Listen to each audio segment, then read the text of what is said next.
क्या होगा अगर आप 400 से भी ज्यादा दिनों के लिए दुनिया के सबसे बड़े और सबसे खतरनाक समुद्र पैसिफिक ओशन में फंस जाएं? तो क्या आप इतने दिनों तक समुद्र में जिंदा रह पाएंगे?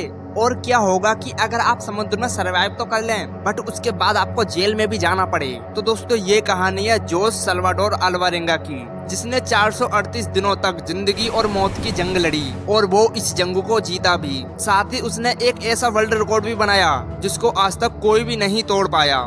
तो दोस्तों इस खौफनाक कहानी की शुरुआत 17 नवंबर 2012 को होती है। यह वो तारीख है जब जोस मेक्सिको के एक गांव से निकला और गहरे समुद्र में मछली पकड़ने के लिए उतर गया। इस यात्रा में उसके साथ उसका एक साथी भी था। मछलियां पकड़ने में जोस का वह दोस्त इतना माहिर तो नहीं था, लेकिन वो जोस से सीख रहा था कि मछलियां कैसे पकड़ी जाती हैं। जोस के प्लान के हिसाब से उनकी यह यात्रा करीब 30 घंटे तक चलने वाली थी।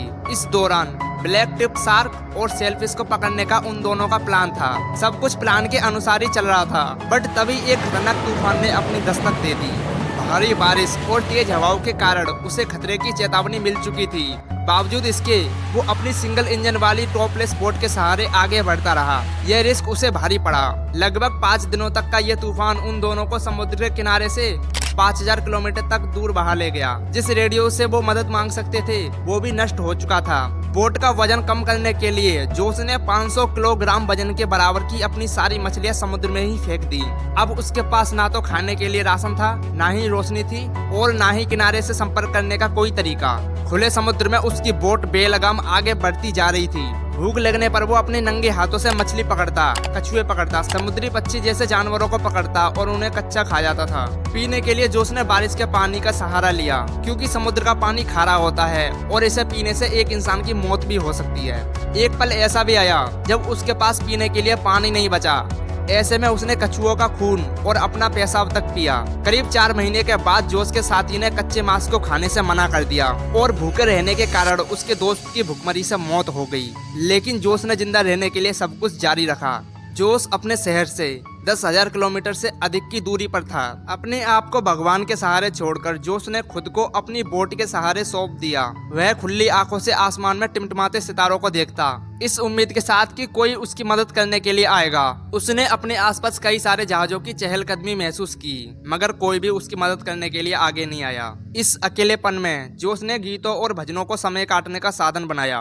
30 जनवरी 2014 को 438 दिनों के बाद जोस ने कुछ दूरी पर एक आइलैंड देखा। यह मार्शल द्वीप समूह का एक छोटा सा कोना था, जिसे इबोन एटोनी नाम से जाना जाता है। उसने अपनी नाव छोड़ी और तैरकर उस आइलैंड के किनारे पर आ गया।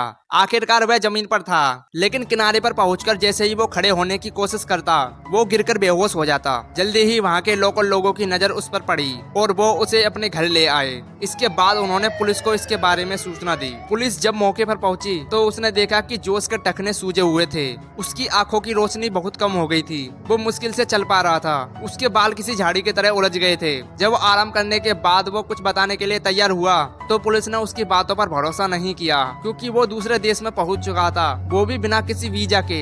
इसी वजह से पुलिस ने उसे गिरफ्तार कर लिया और तमाम रिसर्च और कानूनी जानकारी इकट्ठी होने के बाद पुलिस को सही इंफॉर्मेशन पता चली और इन सब के बाद पुलिस ने उसे छोड़ दिया एंड उस देश की सरकार ने सही सलामत जोस को मेक्सिको पहुंचा दिया।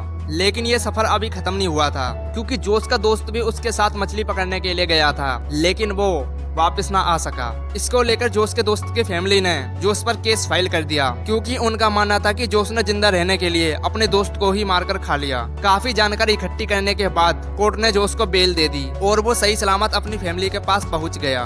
जब मेक्सिको की सरकार को ये सब कहानी पता चली तो उन्होंने जोस को वर्ल्ड रिकॉर्ड की किताब में दर्ज कर दिया, क्योंकि कोई साधारण आदमी भला कैसे 438 दिनों तक समुद्र में जिंदा रह सकता है। ये घटना काबिले तारीफ है। उसके कुछ दिनों बाद उन्होंने एक बुक पब्लिश की 438 डेज, जिसमें उन्होंने अपनी पूरी कहानी को लिखा। जाने अनजाने में जोस ने अपनी लाइफ का एक ऐसा वर्ल्ड रिकॉर्ड बना दिया जिसे तोड़ने की हिम्मत कोई भी नहीं करना चाहेगा। जोस की कहानी से हमें ये सीखने को मिलता है कि जिंदगी में चाहे कितनी भी बड़ी मुसीबत क्यों ना आ जाए, इंसान को हार नहीं माननी चाहिए, क्योंकि हर प्रॉब्लम का एक सॉल्यूशन होता है।